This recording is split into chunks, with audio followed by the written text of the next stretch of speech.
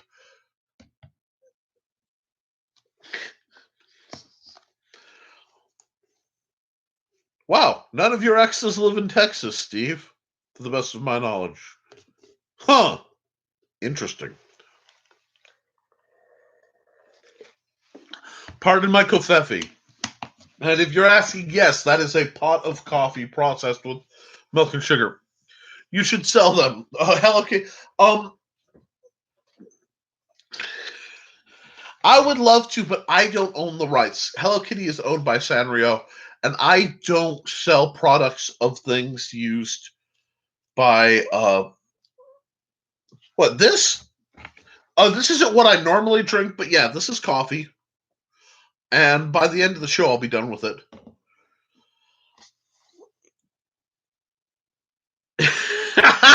Yes, but so this is a bit of a relic. I very rarely do. I don't even, if you look on my art page, I rarely even do like fan art. I think the only fan art you might really find is something related to hybrids, and that doesn't count because I'm involved with the RPG. Oh, and possibly more. But I didn't say that because that's a secret. But yes, this is Kofefe. Yes, I will. Let me explain to you guys the caffeine thing. Since we're talking and it's already gone, we are off the rails tonight. And yeah, no, this is easy. I used to be a DSP, which is a direct support professional. I would work 4-hour turnarounds between doubles and nearly triples. Yeah, that's 24 hours. They actually tried to schedule me for 23 and a half because they didn't want to give me a mandatory sleep break. But with behavioral special needs and a few others, I have lived on levels of caffeine that would crush the souls of the mighty. No, this is not even all the caffeine I've had today. But yes, this will make me use the restroom quite a bit tonight, but that's part of the Friday night ritual. After I'm done here, I visit the bathroom, and then I listen to like the Magnus Archives or Welcome to Night Vale, and float on. Yeah, triple suck. Yeah, and I did that regularly. I got like 120, 140 hour work weeks. This is why I watch my buddy Steve, because he works like I do. Sleep is for mortals. Dude, I don't sleep and I don't breathe without a machine. I am powered by raw, radiant defiance. It's more than spite. Spite is focused. Defiance is, I shall live. I don't know how. But then again, I like to think that if I died on NCIS, Ducky would be interested in my body. He'd be like, there's a story here. So, yes, I am just ridiculously enthralled with how nice this little book came out. And this is not a complete guide, okay? This is an intro. The Simple Sword isn't a complete guide. It's a piece. The more we work together, what I want to do is build a library of volumes that slowly creep people up to a level of competency, you know? Wait, RPG rocket powered grenade. I missed that. Let's see. Triple suckware, sleep for lit. Caffeine and hate makes me run. Caffeine and love. You and I are the yin yang of the universe, Steve. That's why we get along so well. It doesn't help. I'm sensitive. Okay, I haven't had it talk for like 6 hours. I understand a lot of people are. And dude, okay. My good friend. No, John. Back in the day, I had EMS level caffeine. When you're making coffee with caffeinated water, yeah. But she said they're going to find your blood as pure Peruvian beans. There is too much blood in my caffeine system. That is one of my great problems in life. I simply need the bean. Blessed is the bean, bringer of life. But I want you guys, if you're interested in Axis, go out and buy this book. It is cheap. If you're not sure you want it, download it. Oh, thank you. Thank you. And yes, I keep it free through Kindle Unlimited. I keep the prices. I think I make a couple bucks a book. That's it. After shipping and fees and everything else. And I'm okay with that because I'm not trying to get rich here. I'm trying to make information accessible. And there's very little entry. So I'm just going to keep generating that. I might do a second fighting axe which is going to be a little more aggressive. I'm not sure. I want to do a staff and polearm book. So staff, spears, pole axes, all that fun. And I want to do the strong sword. The strong sword will eventually cover things like two-handed sword. It will cover sabers, dussocks, concussive-based styles. So that will probably, I'm not going to have those done by the end of the year. I'm not planning to. I have way too much, but in that framework, it wouldn't, well, I'm not planning, it wouldn't surprise me if that framework is followed. I have some other stuff that I'm planning to release. Basically, I've got about 6 or 8 books. I want to get 12 publications by the end of 2021.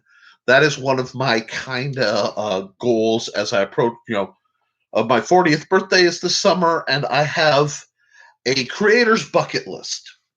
I have a list of things I want done to help people. Because I know right now, if I got hit by a seed truck, people could pick up the simple sword and learn how to sword fight the basics the way I think. Now, thank you, Cindy. Yes, the staff and glaive are definitely the next in the line in the series. That will be volume 3. This is volume 2. Now there are people who say, well, they don't match up yet. And they don't. We'll see. I've got other things figured in the distance, and I got something planned. Oh, congratulations. Congratulations. I'm going to call you Kay for now because I can say that without stuttering. But Bladed Thesis, Kay, you know who I mean. Congratulations on being 40. And I mean that. That's awesome. That's an achievement. I will tell you this. When I turned 18, I know for a fact money changed hands. No one expected me to live that long. When I hit 21, money changed hands. Y'all are spring chickens. Oh, thank you, Cindy. You know, I have the youth of a man, twice my age, and the memory to match. But I started going gray at like 15, so I'm comfortable with it. I kind of dig the Reed Richards look I got going on. Maybe a little Ra's al Ghul. I am not again running a group of assassins. It's happened before.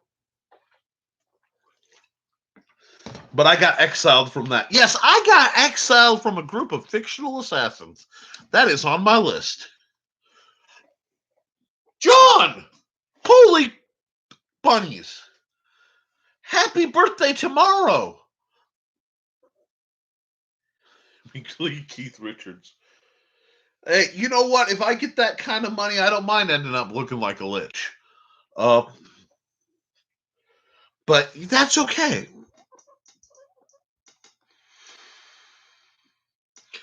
Yep.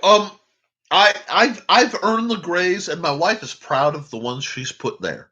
So I'm okay with it. I don't have a problem with that. But yeah, so that is out. I've got some more news. Until it's confirmed, I can't say who, but I am working on getting an affiliate connection with a certain gear provider, which means I would get an affiliate link. If this goes through, I will put that link in my videos, and then when you guys buy things, I'll get a little bit back. And I think that's awesome. That's a great way for you guys to help me. So we're going to keep that out. Fingers and toes crossed on this one, guys. I'd really like something where I can get back and give back. I like that just stall. So fingers crossed. Oh no, I didn't care. I got a large portion of my grays overnight thanks to an incident. Yes, one of those incidents. No, I'm not telling that story. But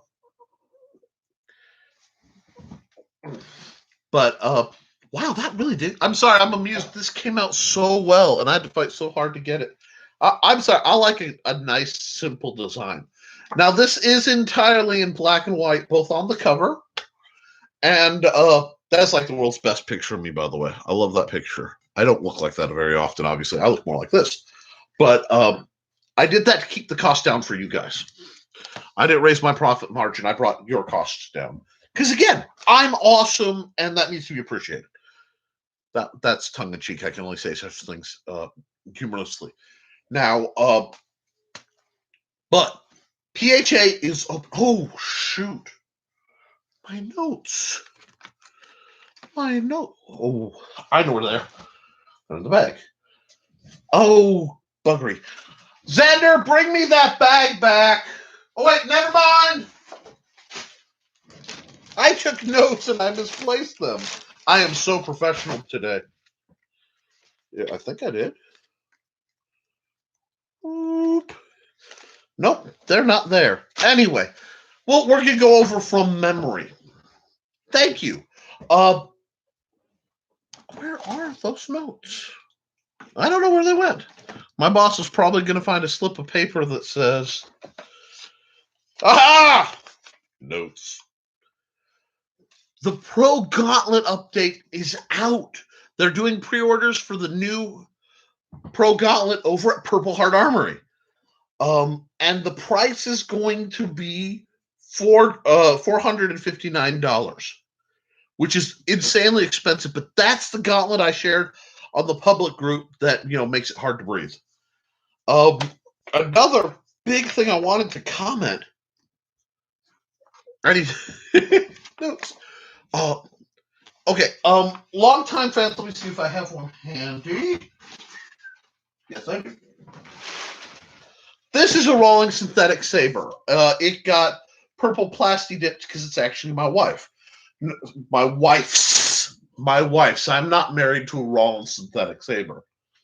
This is my wife's. It's a basket hilt. But the thing about this is it's an entire system. Oh, those are scary pricey for me.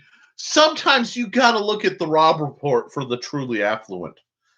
That's why I bring things down. But I do like to once in a while pull a Jeremy Clarkson and just go, look at this.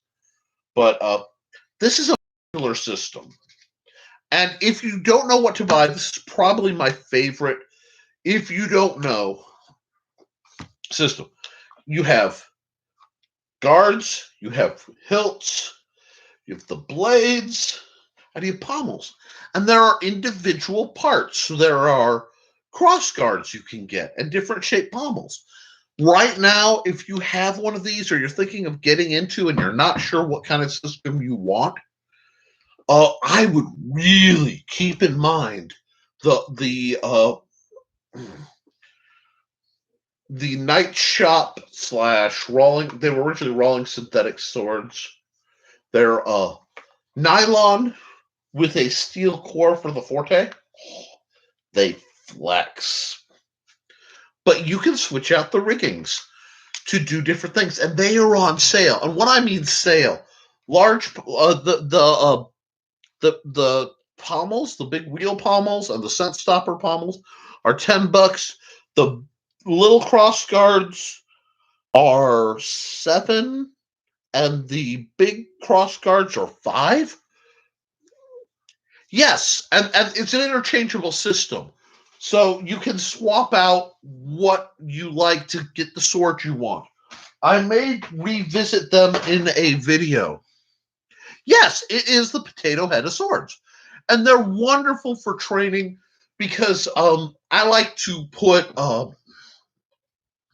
the longsword blades on the short sword. It gives you very wide quillions. If they ever made a proper cup hilt for those, that would probably be the system I'd go for. But I am a sucker, with for those. Yes, the point about the swords, the gloves, yes, they are horrendously overpriced. They're just cool, and they are making medium and smaller sized gear. There are two groups I find that are really underrepresented in HEMA. The very small people, especially women, and the very large guys. I have become a fat guy. I will accept it. I'm working on it.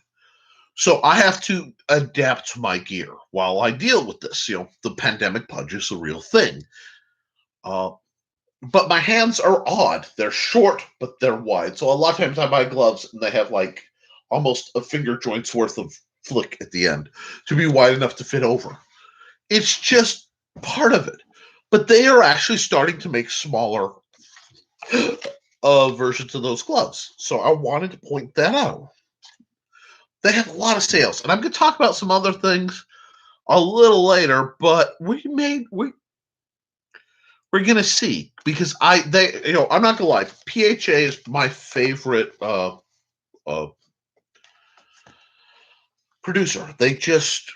I love it's an American company that's competing with Black Fencer, and it's mostly one guy by the name of Christian Dorst. Fabulous guy product. I love it. So I get it. Finding gear that fits. This is why I'm like, don't be afraid to make your own. That's why I have so many, we talk about in the simple sword, we talk about SSOs, how to scale. This is something no one talks about. This here, if there, there are very few, there are a lot of things in my book that value. There's one thing I want you to understand. It's scaling your weapon to you. That means when John wades in talking about being a giant, because he is, his weapons should be long. Yeah. For you,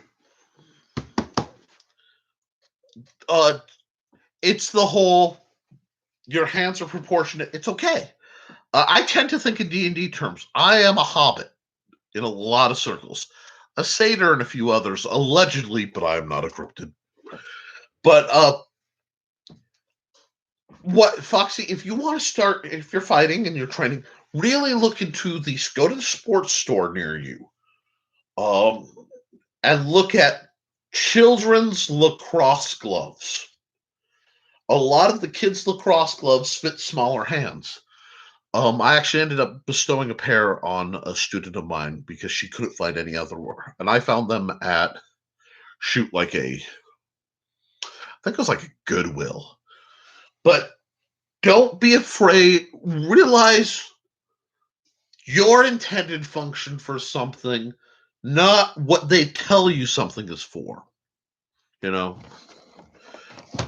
This is a cutting board piece. How many years have I used this? Well, see, and that's the thing. So maybe you're more of a gnome or even a pixie, depending on, overall body proportion. And that's fine. That's wonderful. We can work with that. Cindy Kemp's a walking elf from everything I've seen. That's fine. I've got some friends who are absolute ogres. John isn't very much an ogre. Exactly. Almost anything is multifunctional. But realize what it takes to work. And like I've said, when I talk about that scale thing, I keep going back to that. Where is my...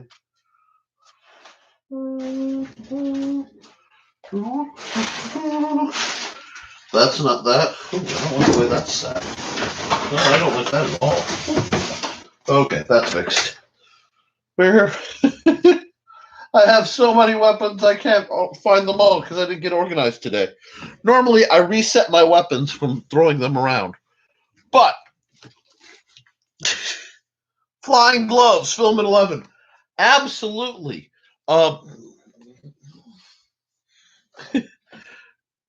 Let's talk scale. And I'm trying to find something, and it's not showing up. Oh, there it is. Ha-ha. Make a liar out of me. This is my lovely Sting. I love this sword.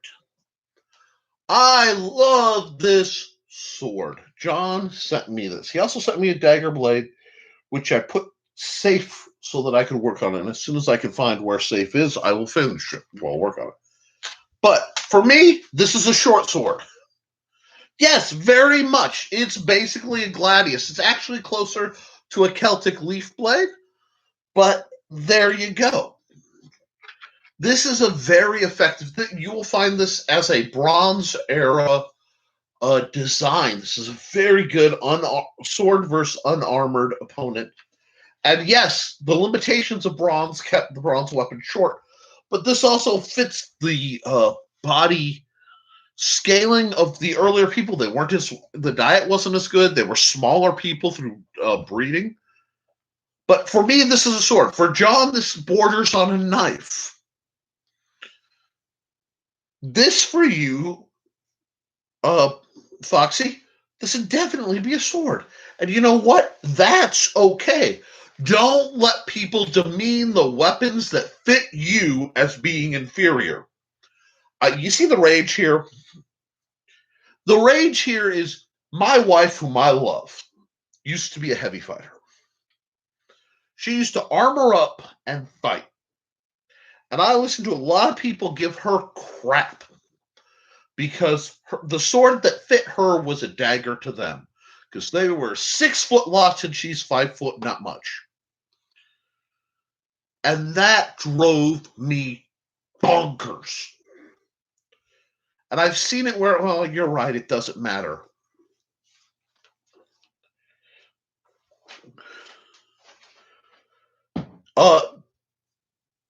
Yes, John, your fighting axe was a double-handed bearded 12-axe blade, 20-inch wide with a 28-inch haft. I used to own it, and it was stolen from the PNCSCA office. It was swiped. So, yes, I remember that weapon intimately, if it's the one I'm thinking of. If not, it was Jesse's, which was real close. No, you know what? I understand that. No, seriously. I fully understand it. Before this beard was this white, it was bright red. To the point I had people accuse me of dyeing my beard. Drove me nuts. I'm like, no, it comes in this way. It was, for you, it would be huge. But John is 6 foot locked with an arm span. His arm span is almost as long as my wingspan. Very lengthy. So you pick something that fits you, that can fight. You know what? We're going to talk about something else. Working on modifying some Chinese gin for her, mostly because it's what I have on hand at the moment. Excellent. Yes.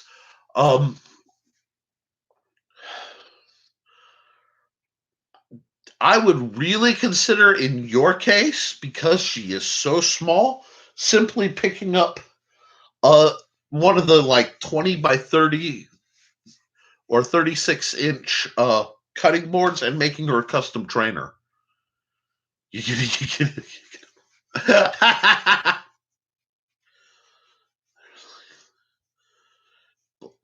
like that. Yeah. So my point being, the weapons, have to be scaled to you guys, and that's what we want, and that's what we need. The weapons have to fit the plan. Yes. That sword's different. I'm talking about something else, John. Yeah.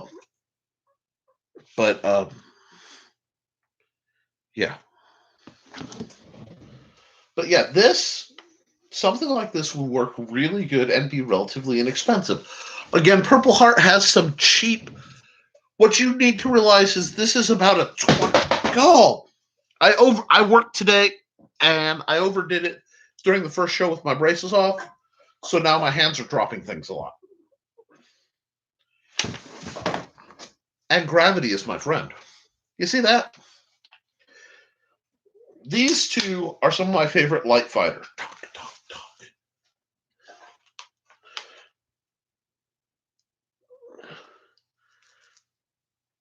Now, see, you know what? I would think you could buy one of the cheap poly gins and just cut it down. The $20 ones, just cut and round off the blade. The blade. Put a good rounded front on it. I mean, you could use a dollar store hacksaw and a file to shape it if you don't have better tools. And that's the other thing. You don't need fancy tools to get started. Yeah,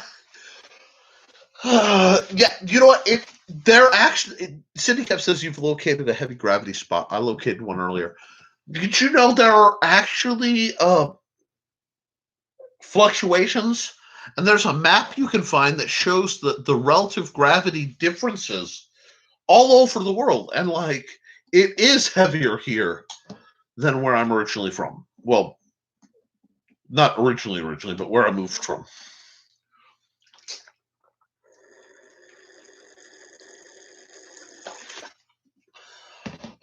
Blessed is to be in bringer of life. But so don't be afraid. And that's what drives me nuts. When people use, in a few weeks, I plan on making her a boffer trainer like mine, only short. Yeah. Well, see, here's the thing you need to catch. And that's the thing we all do. That only shorter. It is not inferior to scale weapons to you. Now, the problem is this. You know, they say God created man, Colonel Colt made him equal. In a physical exchange, we are not equal. Stronger, larger people have more reach, more strength. They may have more dexterity. There may be a lot of things going for you. The gravity thing. I mean, yeah. Look up the map when you're done watching my lovely show. But and thank you everybody again who made it through the show that no one else will see, thanks to the wonderful world of YouTube going boink. I had 6 views. I was doing so good, and it just crashed. But that happens, and I'm okay with that. We got to keep moving.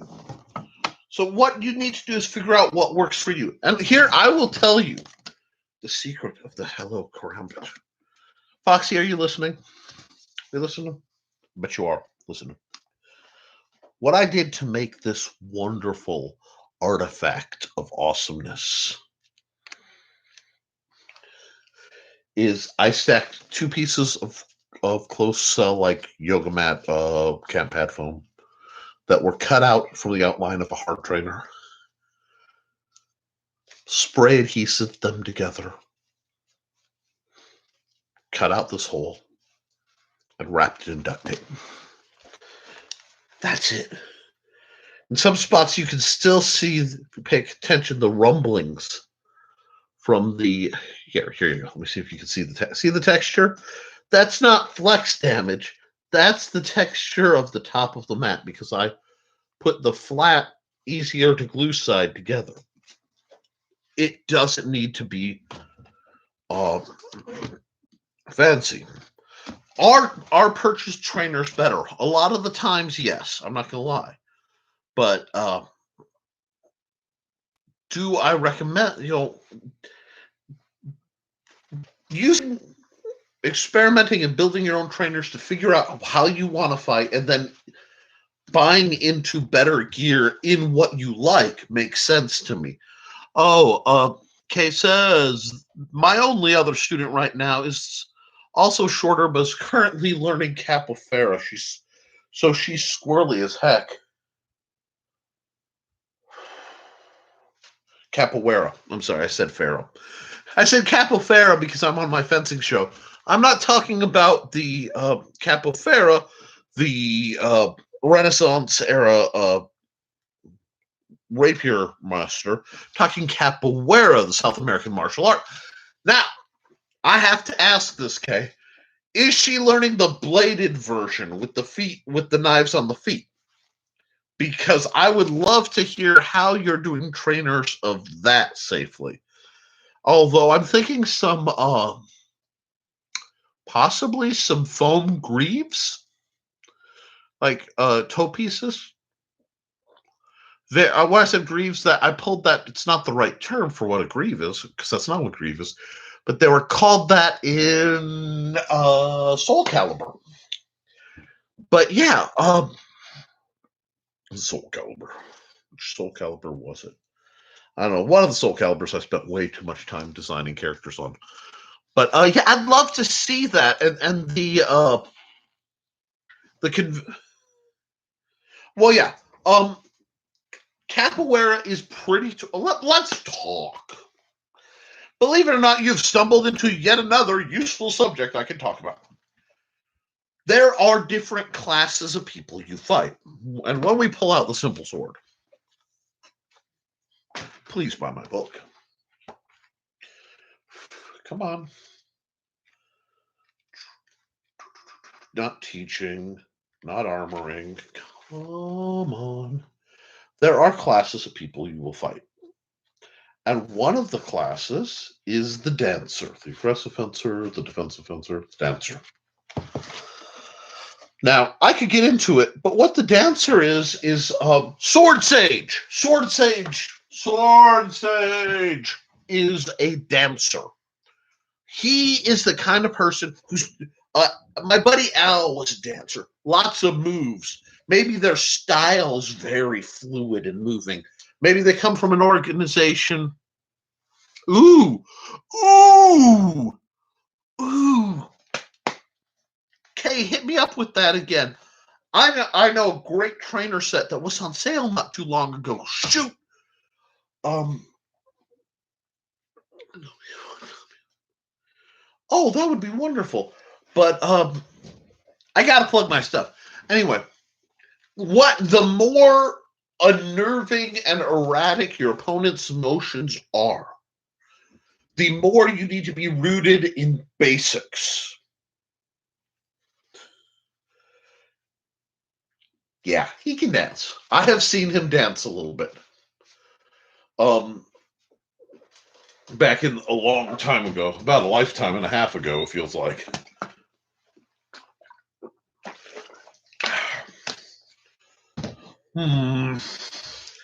Anyhow, when they're swirling and they're doing stuff, the first thing to do, keep track of, is range.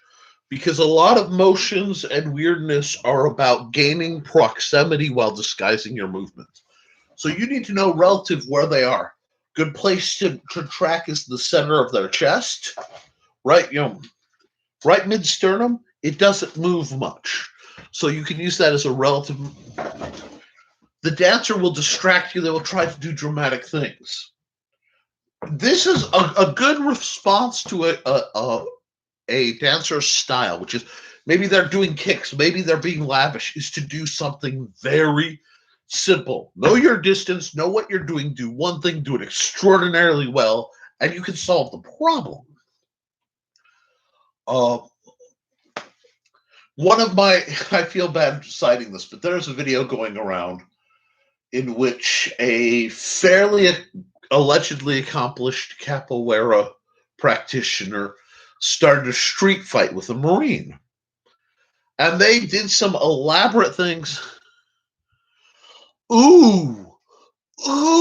Okay, let me finish. It was very elaborate. Capoeira guys doing the stuff. They gained ground as soon as he got in range. Just this blistering. I want to say, left, just KO. Yeah. John says they dance right up the wall and get obliterated. If you know your range. Another thing is, don't be afraid. People think a strike has to hit the body, and that's a big misnomer. You're short. You can't reach their body past their arms. So don't. Stay out of their range. And when their range starts to intersect with you, don't engage their body, engage the arm. One of my favorite things is I saw a boxer, old, angry boxer, right? Few other things. But boxer was against a very talented, say, taekwondo, a very high-kicking type. Right in the calf, just donk, took the use of the leg away. Other leg comes up, donk.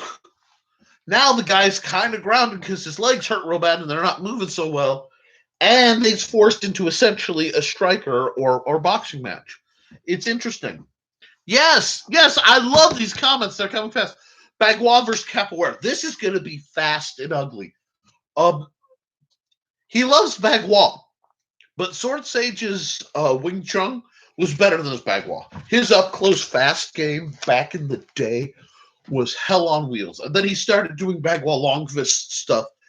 And I really think the shorter, more aggressive suited his style more. But that was observational. It's been many years since we fought. I'd love to. We used to play patty cake. I used to just slow sparring, fun. Play. You can play at this. John says I don't dance anymore, but know where I am. Target the center of the opponent as I am the wall. That moves out of the way. Nothing wrong with being yielding. When I was good, I fought like a crawdad. I'd be scooting back, and I mean scooting. I had the weirdest little backward skip motion. I don't know how I developed it. I don't know where it came from, but it was just the embodiment of a lot of retreating, fighting, and space manipulation. When you're, I got dizzy. You know what? It can be.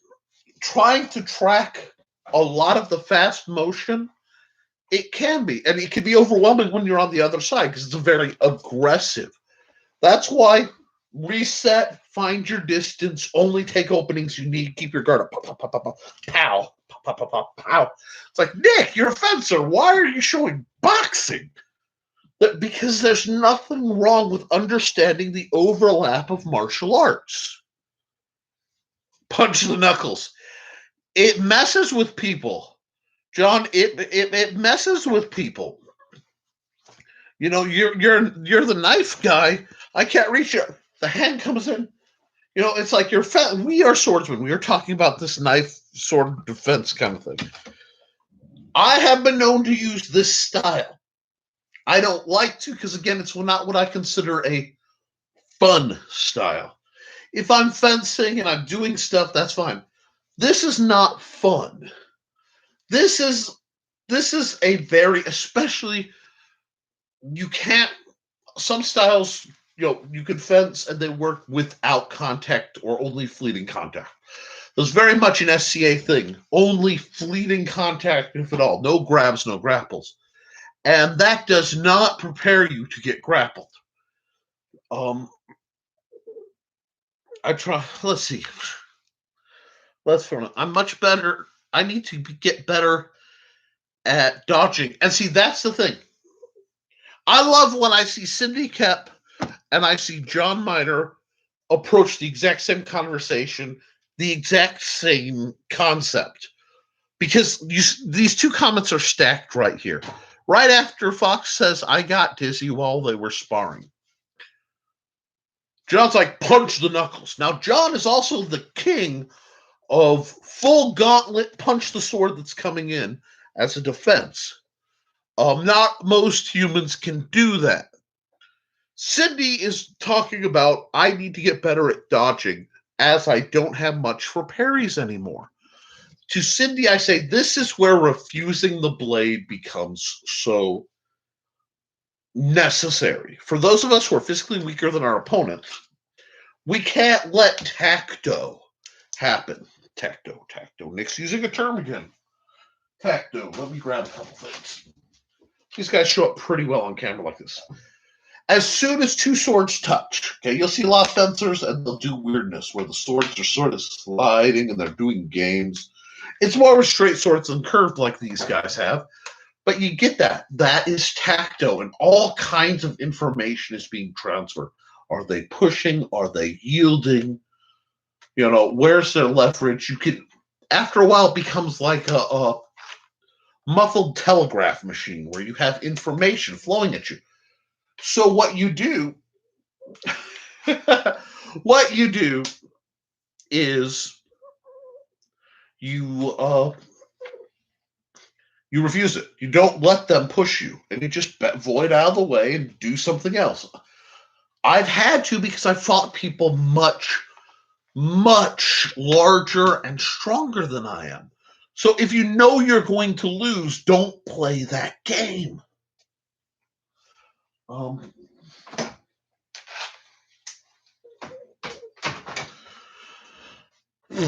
Let's see. While I was talking, I missed a couple comments. Just for fun, watch the movie Only the Strong with Mark DeCastros. I believe choreographed by a capoeira master of the fights or Chef's Kiss. Hey, I'm always a good fan of a good fight movie. Fox says, I try not to personally. I can sense where they are without watching. If I try to watch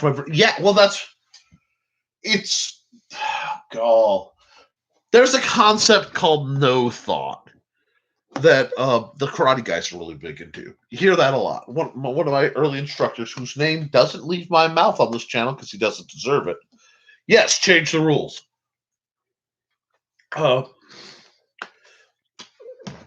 Was big on no thought. That's where you parry without thinking, oh, there's a shot. I need to bring my arm up and parry. Muscle memory kicks in. Well, there's a perceptive side of no thought, where all the stuff doesn't matter, especially when you know your ranges. They're doing stuff. And, I'm going to mess with you. Where's it coming from?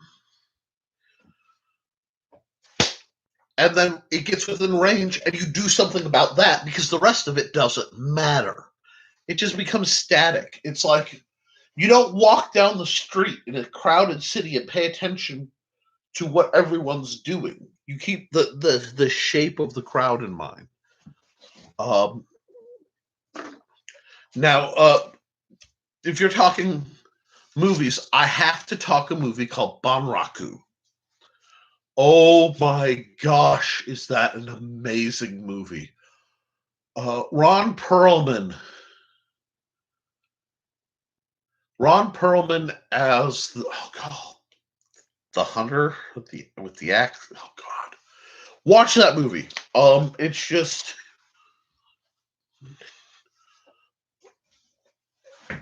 It's one of those where the premise is all the guns were taken away because they were too destructive, and everybody basically reset to manual weaponry, and you get just the smoothest, some of the great fighting. Right now, we're looking at Gin Distressa for Foxy, but using a gin.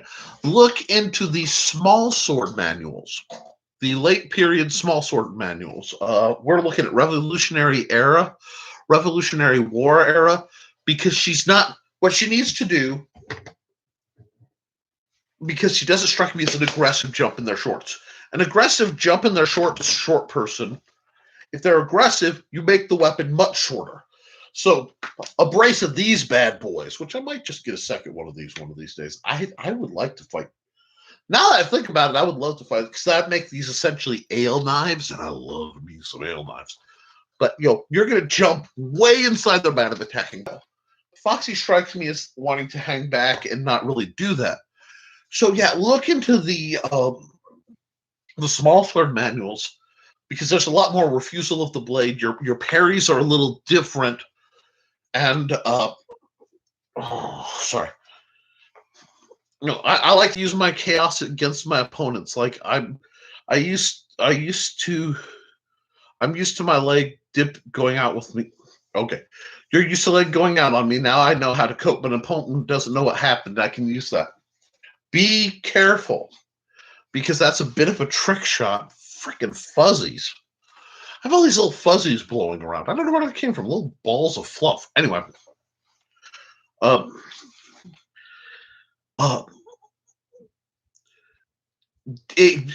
Dramatic when you're short, dropping down to dramatically. Wow, that does work rather nicely, doesn't it? Steve's smiling at this. This right now is making Steve Clausen smile. He likes this. He likes me with this like this. I know it for a fact. Right now, he's like, that's better, Nick. But going low is not a bad thing. A lot of times, a small person can go much lower, and as a dipping motion. Big people, especially who only fight with big people, get thrown off by that.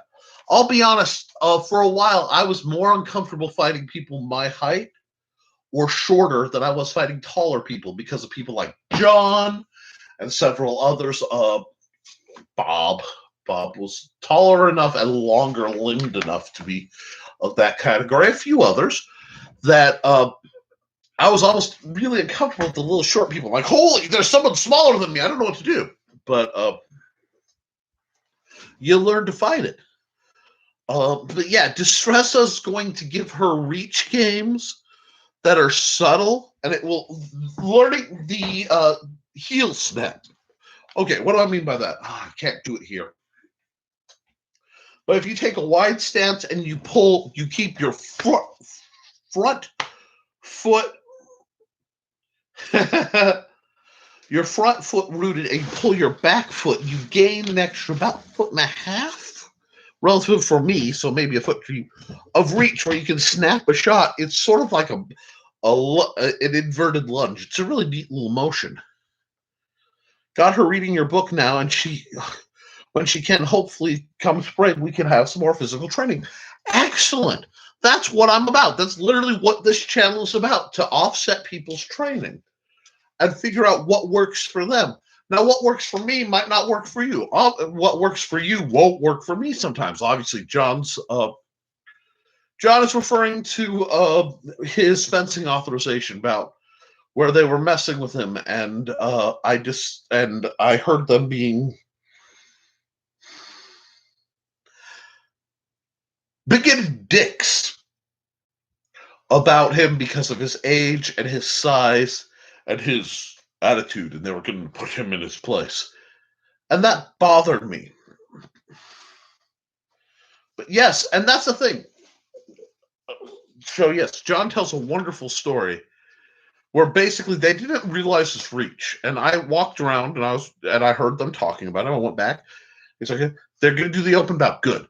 Mess them up. Just kill him. And John just walked out, and they laid up. He straight just punched out with his dagger, put it right here, slit their throat, turned around, walked away. Owned it. Yeah, but Sydney's talking about you. I don't, guys.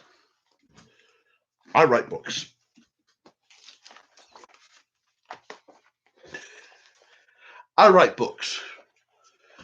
But do I say this is the only way to fight? Heck no. I want you to download, because come on, guys, it's the interwebs. The free manuals. I want you to look into Destreza. I want you to look into I want you to look into Degrassi, look into Agrippa, look into Capoeira. Now see, got me saying Capoeira instead of Capoeira. Capoeira.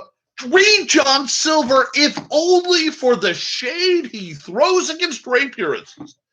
It's great fun. Yes. Fought with Jesse. I fought with John. Dane. When Dane was a person, I did a little bit of secret fencing with him, but Dane doesn't exist, so I can shout his, talk about his name without him getting cranky, because he's renamed himself, and that's not a dead name thing the way you guys might think. That's something else. That's more LARPy than anything else. But yes, I don't have to worry about getting him in trouble now. But yes, I got to work with Dane a little bit. Big guys. Tommy. My buddy Tommy's about to graduate from college. I'm ecstatic. But read them. And you know what you do? If you go through a whole fencing manual. Wait. Huh? That. And you get one little thing. You pull it out. It's like... Again, I'm going back to food because I'm a fat guy and I know food. It's like looking through recipe books. You may not like, Swedish cooking, but boy, that meatball recipe is worth the book. Look, find, try pieces. Keep the books back, because as you change, what's presented to you will hit you differently. That's why I love Tom Leone's version of Gigante.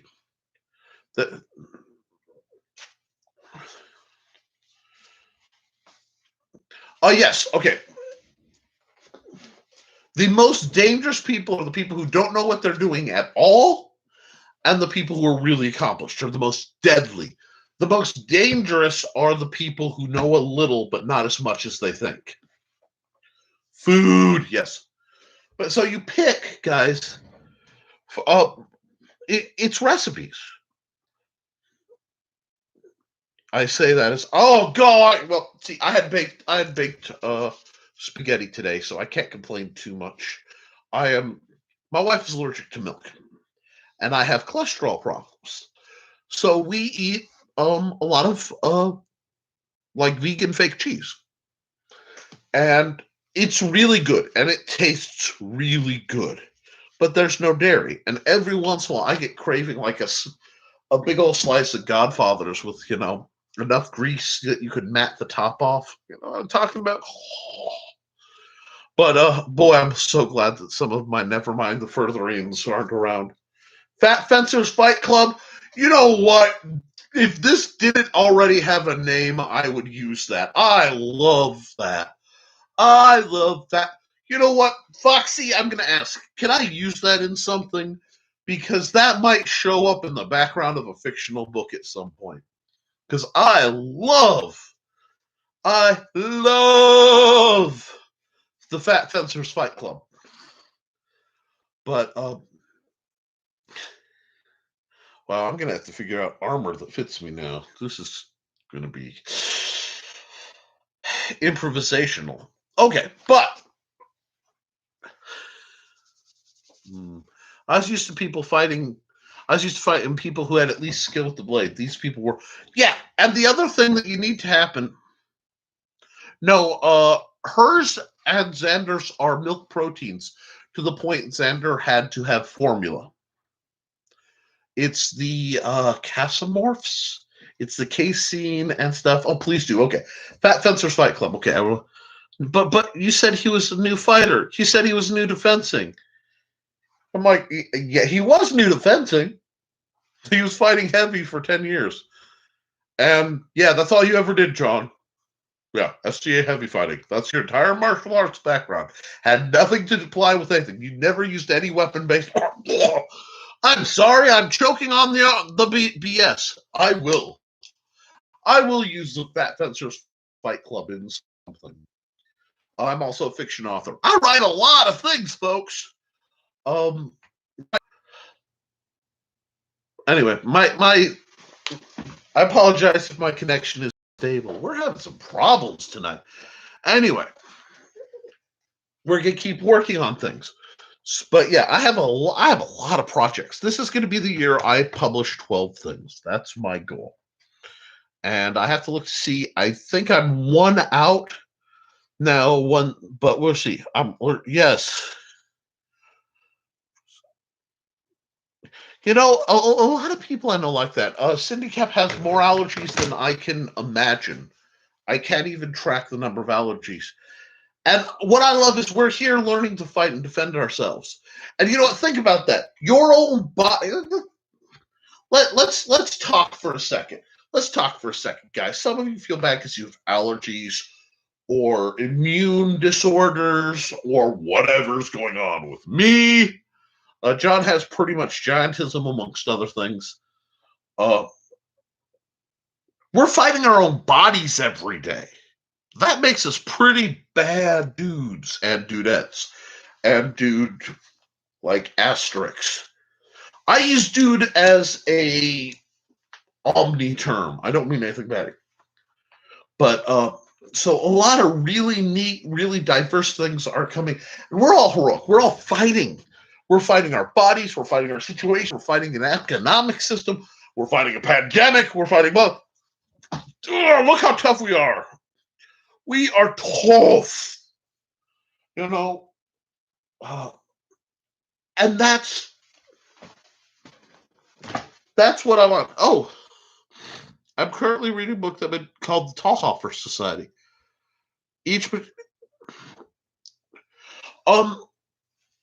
Okay. Could you put the link to that on the public Facebook group? And for those of you who don't know, the Historical Fencing Guild does have the HFG public group. We are not related to that Arabic fashion or band that has the same acronym, so we have some problems with that. But yes, I would love to read something like that because it's all about the perspective. And please, Tony Beck's The Armored Rose. I have Toby Beck. It was one of those books that was in the flood, so I'll probably be replaced. But Cindy Cap, Foxy, any female, you desperately need to read that book. It's phenomenal. And definitely, okay, you are training women. Please read that book. It goes over the differences in body mechanics. It goes over the way to adapt fighting, reach things, weapons adjustments. It really is a fascinating volume, and I can't I can't. Oh, let me put it this way: its breakdown on training for female fighters is so good. I have elected not to write a book on that subject, even though it's one of my specialties, because that one does it right. I may change my mind, and I may write something and then reference that in the go-to. But really, that's just up there in a must-read category. And it's good enough. I would prefer you to pay for it if you can. If you can't and piracy happens, I can't publicly condone that. But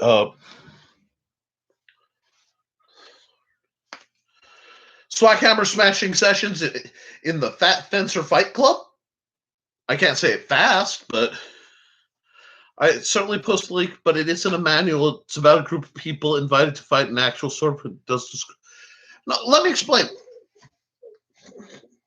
I have people ask me, what is my preferred Star Wars fencing style? That is about as fantastic and irrelevant as comes to mind. We'll talk about it. If you want to know, like, what books helped me becoming the Dark Elf trilogy by R.A. Salvatore, Drizzt coming, it was later, it was his second trilogy after the whole Crystal Shard and all that. But the Dark Elf trilogy, if you read that, you'll understand why it hit me so hard in my youth. So it's a very good fantasy series with very good fight things.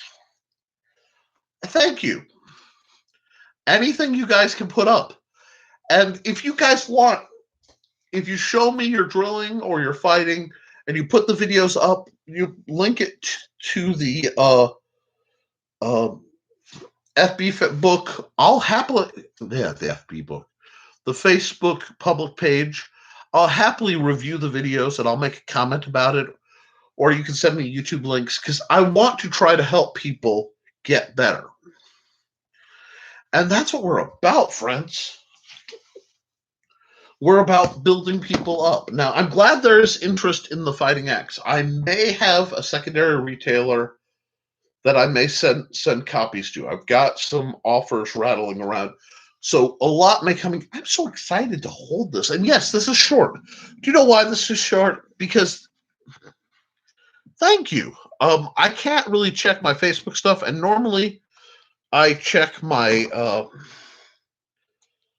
my messages on here, but my phone has been dying. So if I missed any messages, I apologize. The battery died while we were dealing with the fire on the other side of the field. So there's a lot. I've read it. It helped a lot for the mental barrier and the physical. It learned how differences of movement. Once that happened, I was a better instructor. Yes, and I know John's talking about the Armored Rose. Really, if you are going to work with women, the Armored Rose it's not even suggested. I would go so far as to say it's a mandatory book to read and at least get enough of some of the basics rooted in your mind, okay? And, lizard brain is an interesting concept. Now, and I get nothing for that. I'm just recommending it. I will have to do more with my paid promotion buttons too. It's going to be awesome if everything works. But, well, I know why I'm tired. I'm actually at the 2-hour mark because a half hour got eaten. But, 1 second.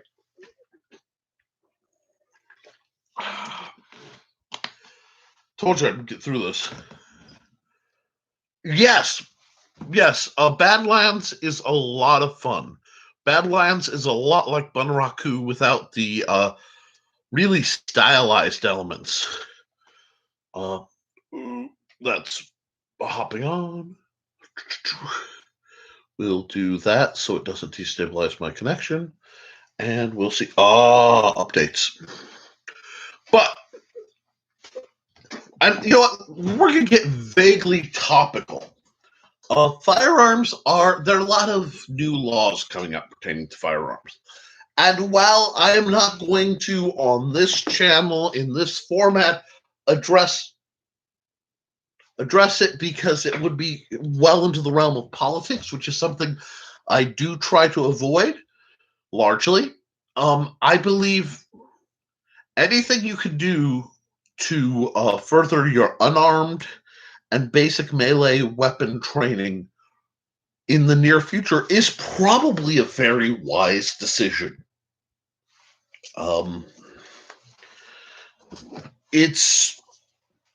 We live in interesting times, and I believe that physical difference explained. Yes, if you're talking, okay, guns. Yes. Okay, so we got. I dislike them too loud, and John says physical difference explained. I assume that has to do with fencing, or with Toby Beck's The Armored Roast. Well, that is one of my favorite manuals. And I'm starting to things pinging to tell me messages. And yes, that is one of my favorite manuals. Yes, Gigante, the Tim Leone translation. No, you're fine. You are fine. We're just dealing with I'm dealing with a whole lot of technical shenanigans. And yes, valuable, dangerous curses, which really shouldn't be as part of this channel, but I will discuss it briefly. May you live in interesting times. May you get what you want. May you get what you deserve. These are potent, terrible things to inflict. It's among them some of the, when delivered right, some of the shadiest hexes I've ever read on. Not to say I've studied such things, because that would imply I've studied such things, and everyone knows I haven't. Alrighty, so a bunch of bings, and wow, okay, cool. So yes,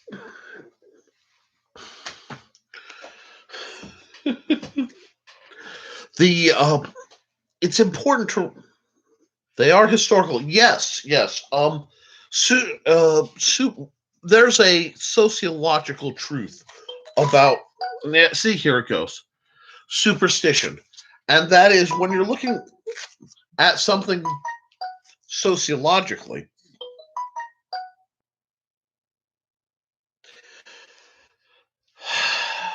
We done? When you're looking at things sociologically, what a culture believes to be real will be treated as real, even though it may not actually be a fact. What do I mean? What that means is, let's say they believe in lycanthropy. Pardon my stammer. They believe in werewolves. So that's silly. What that means is you won't be surprised when no one's out after dark. Or no one's out, people lock their doors and shut everything down the night of a full moon. If they believe an area is haunted, or and haunted doesn't necessarily mean by the dead. It could be fey touched. It could be just a blight. There are places you can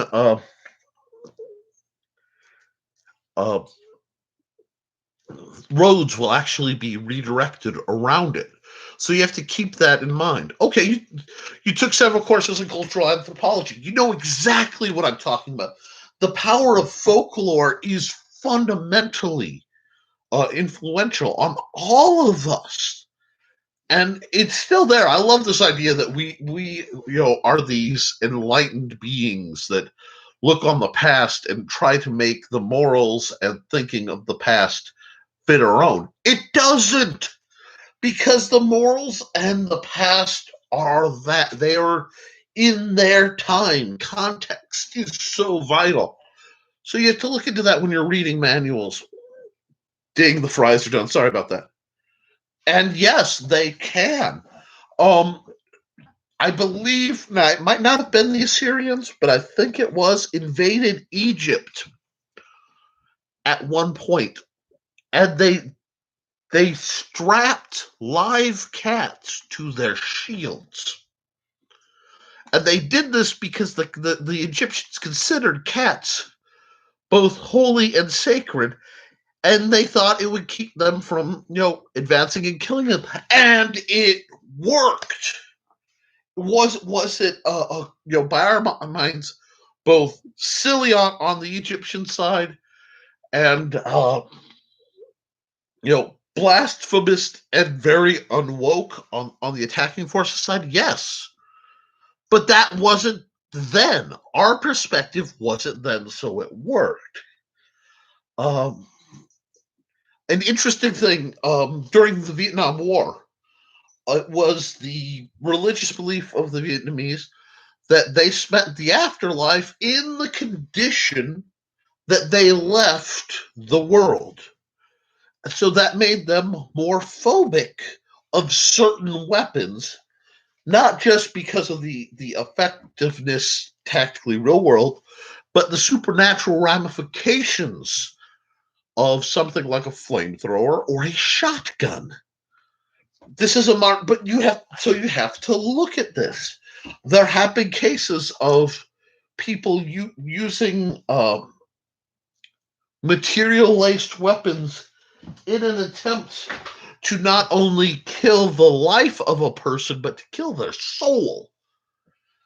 When both sides believe a certain set of things, or they will do, tactically, theologically, and metaphysically horrific things to each other as an extra gooey cream filling of the horrors of warfare. This is interesting. I have actually a fairly lengthy study on a survey level of assorted metaphysics, magic systems, religious systems, folklore beliefs. I find this stuff fascinating, and I love seeing where it overlaps.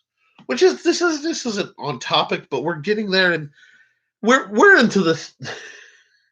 I love to say, people, I'm probably somewhere on the autistic spectrum, so you could use in a fight. Yes, also prevented the Egyptians from entering the afterlife. And yes, you can. Got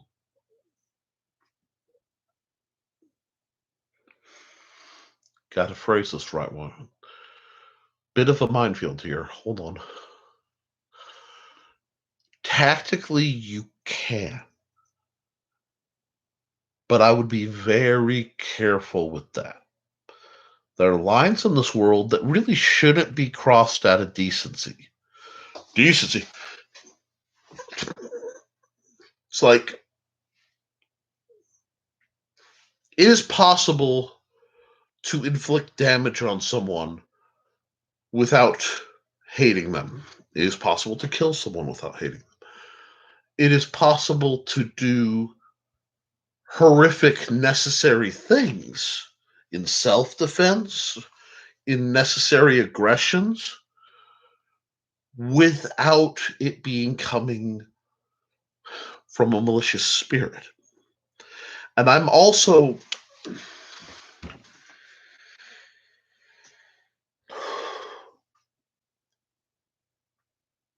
I would never mess with somebody's religion if I had any other choice, because one, that comes back. Culturally, it will be remembered and it can come back on you individually and by some systems metaphysically. I would now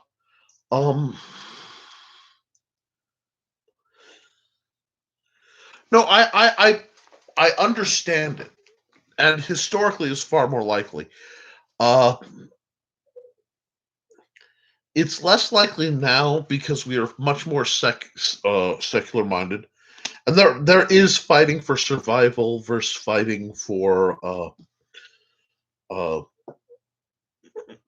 defense. These are different.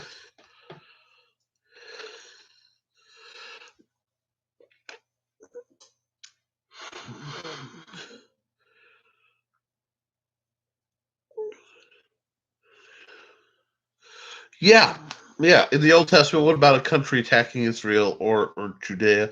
They lost in the hills, then decided to attack the plains because yeah. See that? I think that's both a partial parallel for the scale of their version of God of gods, and I don't like to use at least fully. I probably muttered it. Uh, Other people's deity names. I try to be. It's just hang-ups on me. I'm very careful whose number I call. Uh, I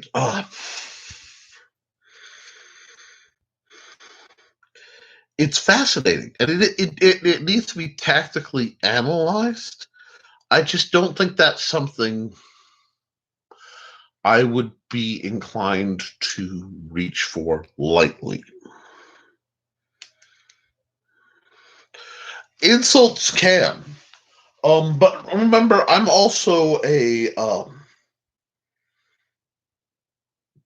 I'm either fighting or I'm not.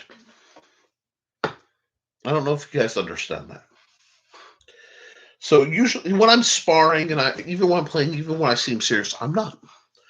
And this used to get me in trouble. This used to get me in a lot of trouble. It would annoy people. Take this serious. We're dressing up in fancy clothes from a few hundred years ago using archaic weapons to poke each other for amusement. If I took it serious, this isn't how I'd fight. Uh, yeah. There is an inoculation. Foxy says insults to make me giggle. Usually, it's like, really, that's the best you got. I'm meaner to myself than you could ever be.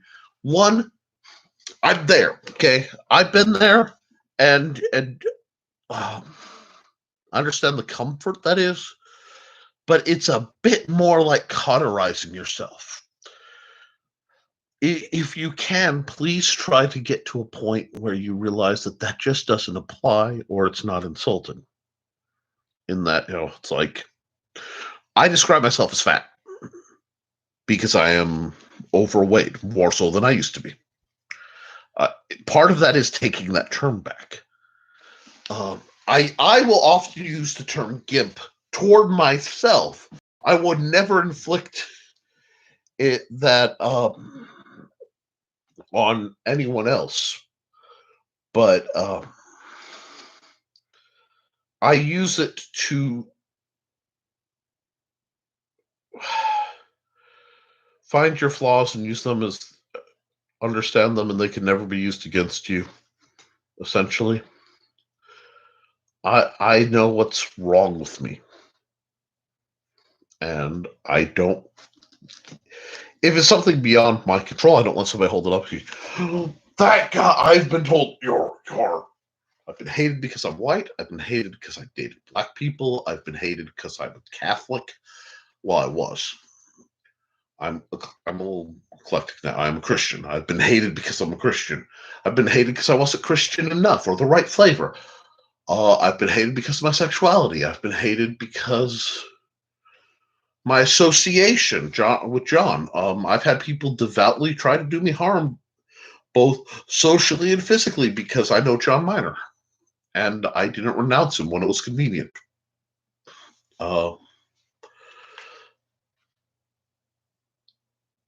I'm used to being hated. It shouldn't be, but I see insult.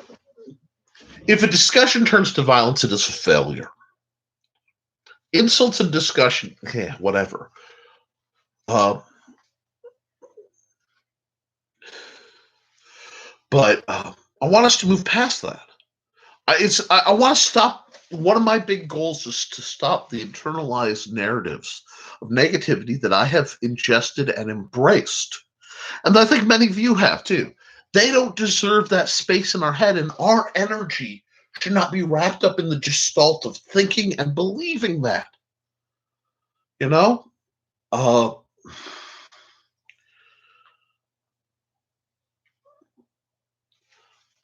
Um, uh, John says, I have a vow I must follow and must live to follow that vow. Okay. Yeah. I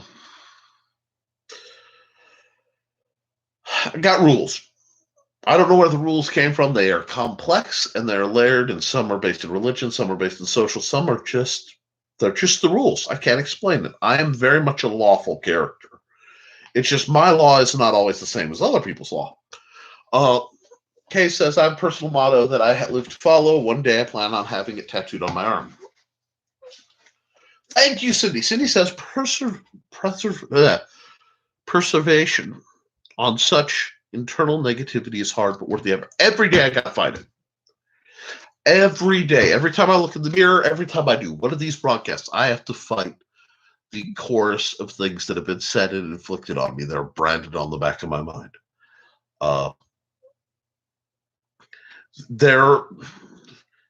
If imposter syndrome could be expanded to encompass your very existence, and that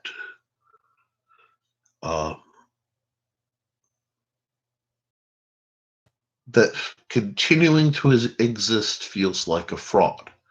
That's a place I've spent a lot of time.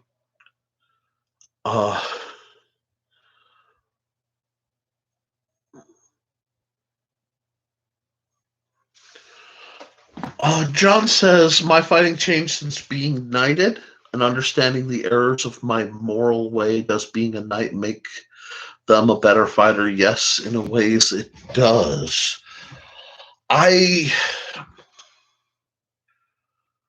One of the great differences between you and I, John, is for me, and this isn't a judgment, this is simply a difference. I am not burdened with the requirement to match much of titles or required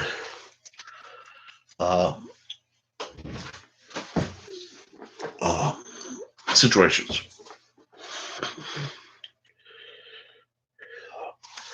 There's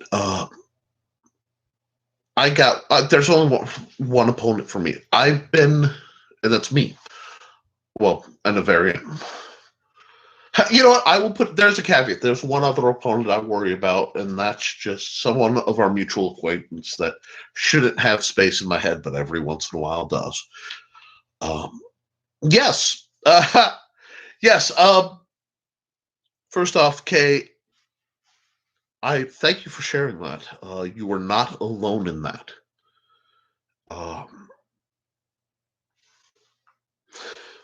That's beautiful. See, that you have Foxy, you have somebody who's there to help stop. What I will say on that topic is part of the reason I do what I do, and I don't just mean as a fencer or an instructor or as a YouTuber or as an author or anything. My goal is to be the person I didn't have when I needed a person like me. And I don't know if that makes sense. You may have to process that time. It's pretty heavy Nickies. But I needed somebody at certain points in my life, and there wasn't somebody like that around. So I'm going to be that somebody and keep trying to be it. And yes, Foxy, this group is definitely part swords and part therapy. You see, I believe the sword is a tool. I'm gonna sound like Cowrie, and somebody's gonna laugh at me, but I do as I am practically minded. I am ruthless in tactical assessment, and yet at the end of the day, I believe the sword is a healing tool. I have used the sword to carve a life and a space for light out of the darkness. Now see, a Masonic is a whole lot more important to me, John, than a overgrown historical LARP. So I will give credit where credit is due there. But I have yet to find any organized organization that was really there for me when I needed it. In the end, yeah, it's not that I don't play well with groups, it's that groups don't usually play well with me. It's part of why I started this, because we need, like I said, I needed a place. There needed to be a place where people could be safe to learn and to share and to get better. And I believe in using the sword to empower the wielder to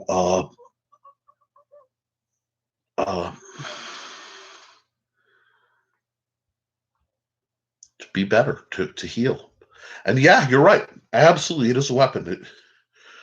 It is an edge, and it is a point, and it will cut and maim and kill. It is a weapon, and you never lose sight of that. But it's necessary.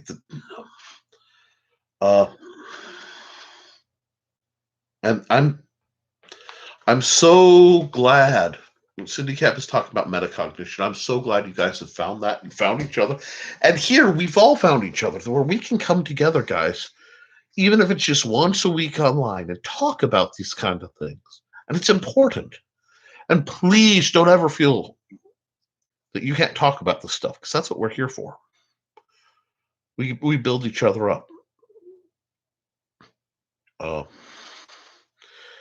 And that's, let's be honest, that's more important than any sword, any parry, any block, any edge work, edge alignment, footwork, any of the stuff.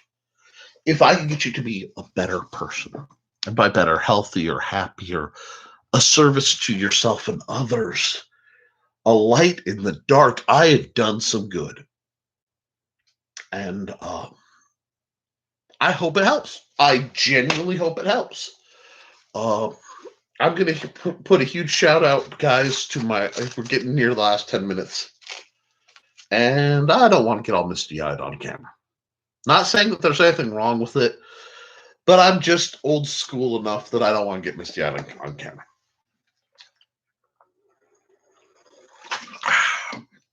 So, well, I thought I was going to get through it.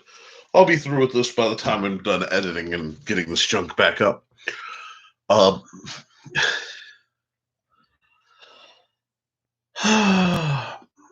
No, you're not wrong, guys. I carry secrets. Some of them are my own. But the vast majority of people, if you prowl around this group long, will find that we share certain life experiences.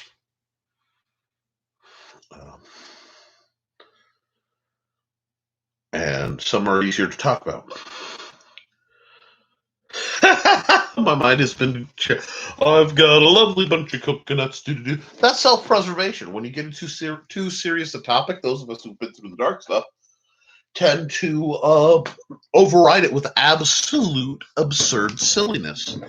It's a coping strategy, and it's surprisingly effective. Look at how I dress. But guys, we're past 10 o'clock here, and I've had a thrilling show.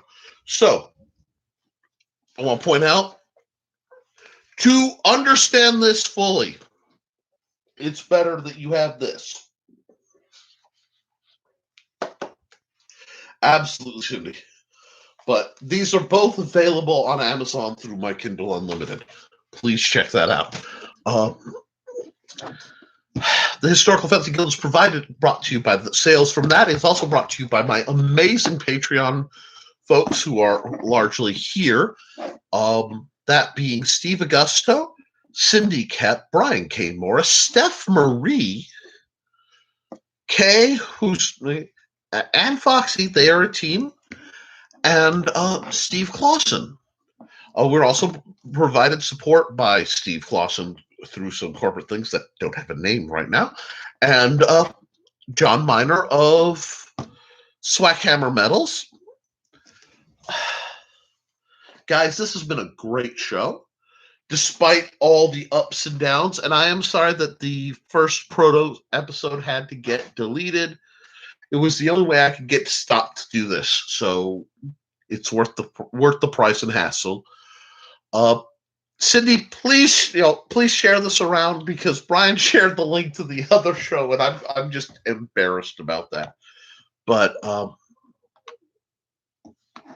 Bubbles does help. I love bubbles in general. I tend to actually randomly blow bubbles and use bubble machines just for amusement. But yes, for more fun, more swords, more stuff, and we'll talk more tomahawks. If you guys have weapons,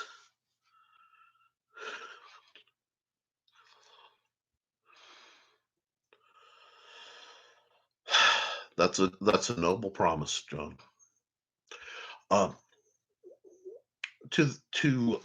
Everybody, we'll be back, same bat time, same bat channel. I am a proud member of, and I have my happy little sign here. My laminator isn't working, so I had to improvise. The Rising Tide Broadcast Network. I think the next show after me is where am I? I've lost it. Oh, Armchair Rocket Science. We have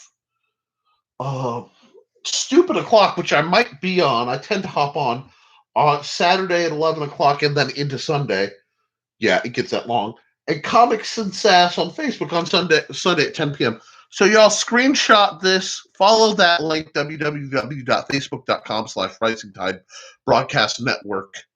Thank you to Brian K. Morris for including me in this.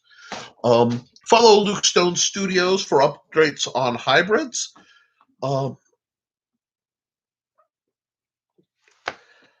Guys, it's been a wonderful show. I don't know where to go from here, so I think I'm going to I'm going to finish off my coffee and listen to some creepy podcasts while I reset my brain. I will see you next week, if not sooner. I do have some big news in the works, and if it comes through, I'll share it here first of all. Like, share, subscribe, hit things up in the comments. I will answer your questions best I can, and look at the Historical Fencing Guild public group. Other than that, be good to each other. Keep your guard up. Drill. Spring is here, folks. Start drilling. And as always, thank you, and please continue to support your local swordmaster.